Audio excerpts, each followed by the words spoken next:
नमस्ते जी। जनक नंदिनी ज्योतिष में आप सभी का एक बार फिर से स्वागत है। आज मैं भारत के यशस्वी प्रधानमंत्री श्री नरेंद्र मोदी जी की कुंडली के अनुसार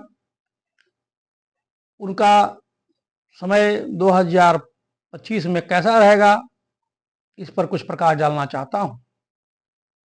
नरेंद्र मोदी जी की कुंडली वृश्चिक लग्न और वृश्चिक राशि की है। संयोग है कि मंगल की महादशा भी चल रही है। मंगल ही वृश्चिक राशि का स्वामी है। वृश्चिक लग्न जब बनता है तो छठा भाव का स्वामी भी मंगल ही बनता है। छठा भाव संघर्ष का है। आप देख रहे होंगे कि पिछले 2-2.5 वर्षों से मोदी जी का संघर्ष बढ़ गया है। इसकी छाया 2024 के लोकसभा चुनाव में भी स्पष्ट रूप से देखी जा सकती है। एक से एक नए मुद्दे अथवा गड़े हुए मुद्दे सामने आ रहे हैं। मंगल की महादशा में मई तक शनि की अंतर्दशा रहेगी। उसके बाद बुध की अंतर्दशा रहेगी। मंगल वृश्चिक लग्न में जहां राजयोग कारक ग्रह होता है, वहीं कुछ विघ्न बाधाओं को भी उपस्थित कर देता है, जो अनावश्यक रूप से सामने आते हैं।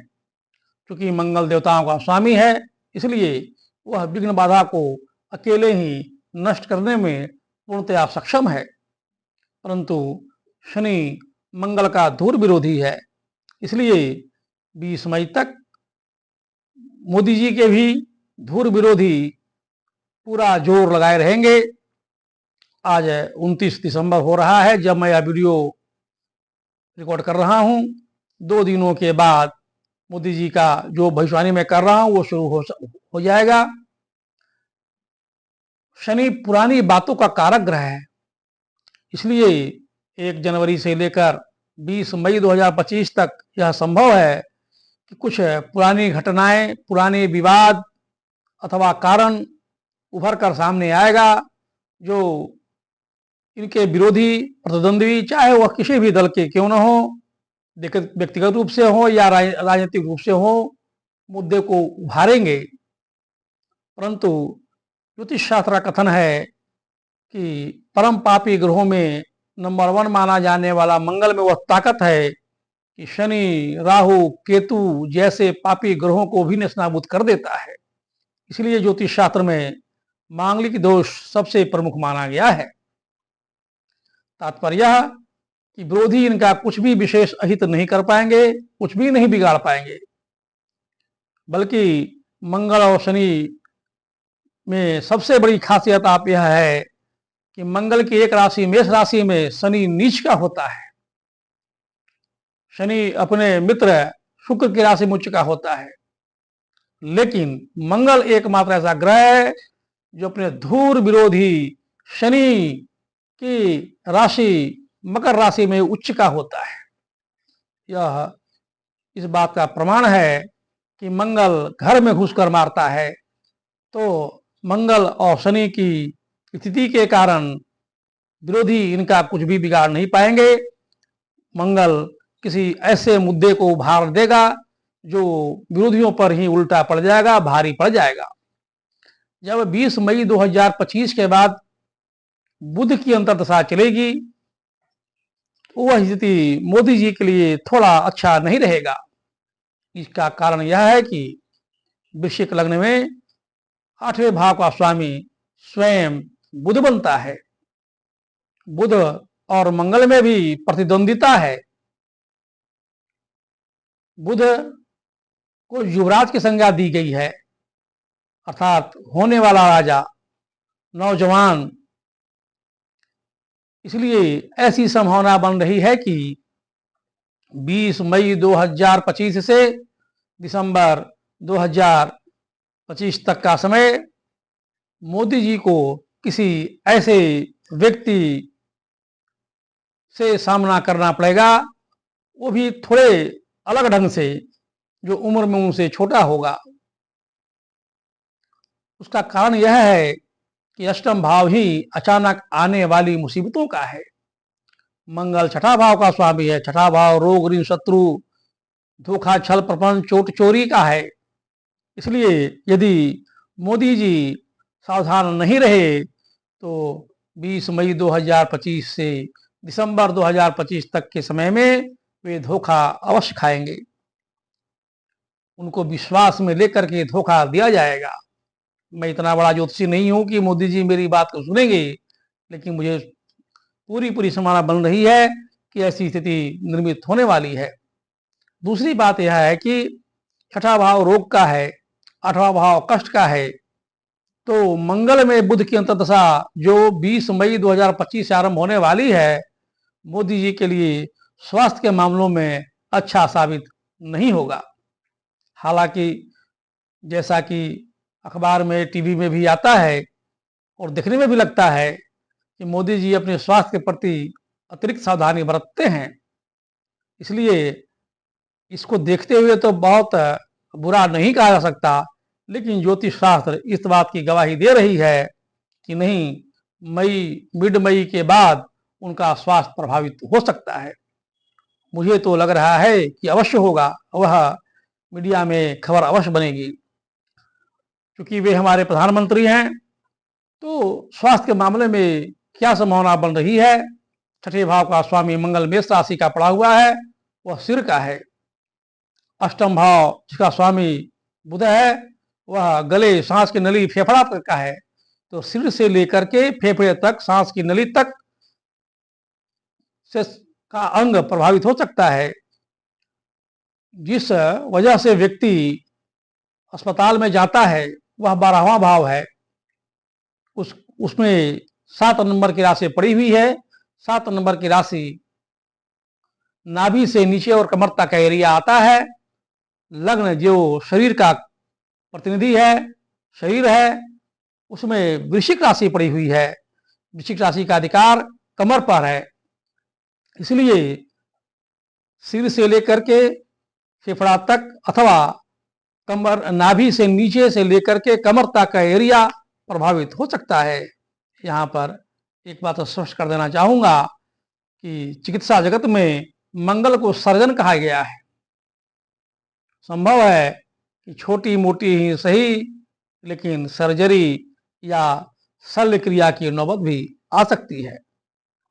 हालांकि मोदी की कुंडली में मंगल की स्थिति बहुत अच्छी है, वह रोग भाव को शांत करने में सक्षम है। फिर भी क्योंकि मंगल का विरोधी बुध अष्टम भाव का मालिक है, इसलिए रोग से उनको परेशानी अवश्य देगा।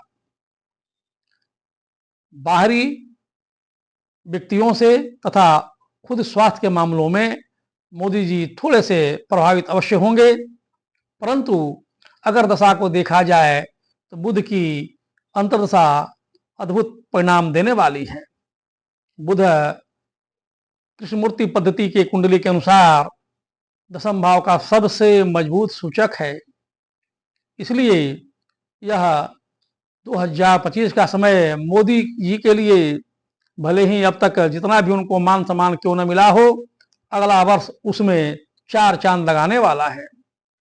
सफलता, यश, आदर, मान सम्मान आदि के दृष्टिकोण से यह देखा जाए तो मोदी जी भी अगले साल में मिलने वाली सफलता, सुख इत्यादि या यह जो मैंने कहा सभी मामलों में निश्चय ही प्रसन्नचित्त नजर आएंगे।